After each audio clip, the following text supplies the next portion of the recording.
I am the Tofu Golem. Please enjoy the video. You begin by verifying identity and access. Make sure you have your account ID, registered phone number, and any backup codes at hand because the system will verify you. Once done, open the Cimb app or web portal on a private network and sign in. Make sure notifications and SMS work. Without them, you cannot complete deregistration. Now navigate directly to Security or Device Management. Don't wander through settings. Head straight to the device list to start removal. You'll now execute the removal. Locate Security, then Device Management or Registered Devices, and find the exact device labeled with its model or last login time. Once selected, tap Remove or Deregister and the system will prompt for verification. Enter the SMS or email code immediately.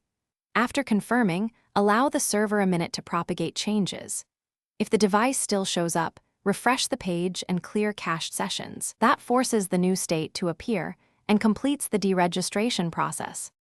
Finish by logging out of all sessions, and if you're replacing the device, install the app on the new phone and register it using the recommended method. Change your password and revoke any active sessions to be safe. This prevents the old device from retaining access. If removal fails, check for pending transactions and note timestamps, then contact Cimb support with those details. As one troubleshooting tip, if verification codes never arrive, toggle network, reboot the phone, and retry to force SMS delivery. Thanks for watching. Consider subscribing if we helped you today.